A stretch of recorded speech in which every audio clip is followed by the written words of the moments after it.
Hey guys, and welcome back to Mad About Skin. If you're new to our channel, welcome. Here at Mad About Skin, we're passionate about helping you to get the most out of your skincare. So if you haven't already, now's a fantastic time to click that link below, subscribe to the channel, ring that notification bell, and you won't miss out on any of our amazing future content. Now, in today's video, we are going to be doing a compare and contrast between this, which is the 10% niacinamide serum plus zinc 1%, and this, the new niacinamide powder, both by The Ordinary, both the same ingredients. Are they the same? Do they work differently? Which will be my go-to? I have done a review, I have done like a first impressions on the niacinamide powder, which I will link up there if you want to check it out. This launches on the 4th of August, so if you're watching this video after then, jump out and buy it. If you're watching it beforehand, you just have to wait a few more days before it launches. I was super excited about this product. I know it's just a niacinamide powder, and a lot of people will be like, how can you get excited about that? A, because I'm a skincare junkie, I'm a total nerd when it comes to skincare, but also I do like difference and I do like innovation.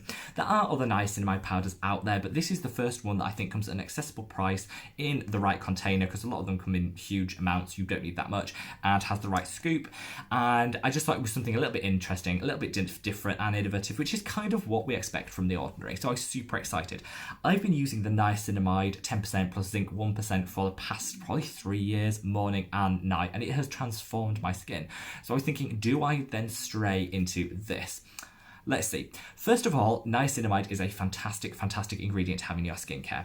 If you have any skin type, niacinamide can be applicable. It's a B vitamin, and what it will do is to help regulate the pH of the sebum in your skin, which will overall help to regulate the levels of oil in your skin. It will also brighten the skin, which is something that we all crave, that bright complexion, and help fade any pigmentation and acne scarring. It's not the best ingredient for fading pigmentation and acne scarring. It's something that should be used in conjunction with either a vitamin C, though you would like to buffer it with maybe hyaluronic acid in between if you're using it in the same skincare routine, or an alpha-arbutin is a beautiful thing to include it with, something that's going to give you that extra brightness, because on its own I don't find it is that brightening, but it is fantastic for anyone with oily skin because it will help to regulate that sebum production. It's also fantastic for people with sensitive skin because it does have an anti-inflammatory property, so it'll just take down some of that redness and that irritation and soothe the skin a little bit as well. So it's really applicable to all skin types and is beautifully mixed in with anyone's skincare routine. So another reason why I'm super excited about this. There is a couple of subtle differences. So obviously this is a pre-made serum, so you pop it on, you're good to go. This is in a powder, so you need to mix this before you apply it. Niacinamide is water soluble, so you need to mix it with a water soluble product. Look for a serum which has water in, you'll be able to see it on the ingredients, or a water-based moisturizer. Something like the Hydro Boost Gel by Neutrogena, fantastic option. Something like Peter Thomas Roth's enzyme cream would be a really good option as well. Something with a high water content that'll just help the product to be dissolved and then get to doing its work on your skin. So one's pre-mixed, one you mix yourself, which has pros and cons. So let's start about what I like about this.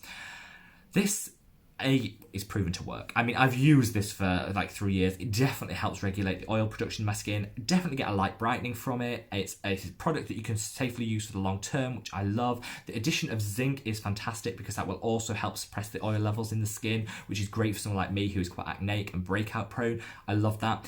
It's easy. You put a dropper on. It comes with one of the standard Ordinary droppers. You literally put a drop in there, put it on your skin. If your skin's slightly damp when you put it on, maybe you've got a damp serum on before something, it can foam a little bit. That's nothing to worry about, just, it'll go after a while. But some people ask that question, should it be foaming? Yeah, don't worry about it.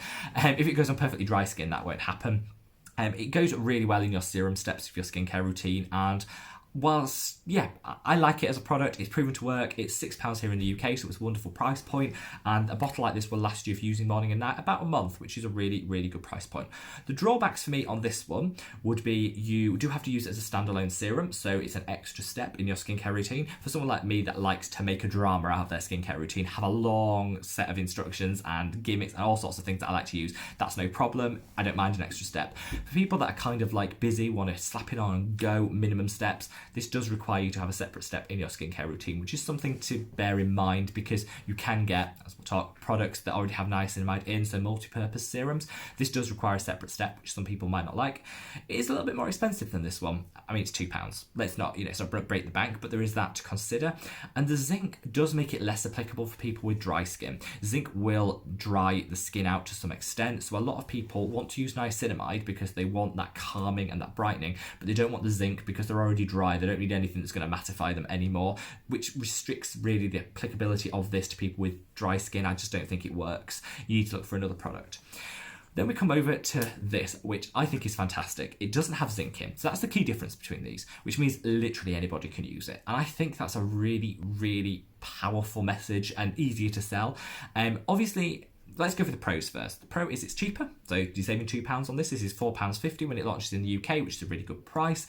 And this will last slightly longer than this because you're mixing it in. It's got a little spoon in there. I don't know if you can see it. It's got a little spoon in there that you can then mix with any of the products. It recommends half a spoonful to put in there, so it's easy to use.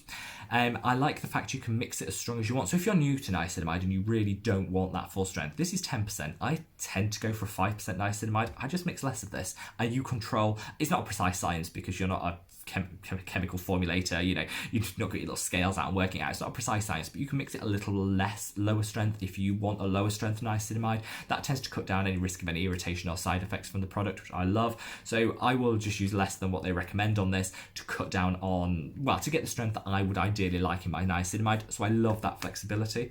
It means you don't have to have an extra step in your skincare routine because you just throw it in with your moisturizer and go.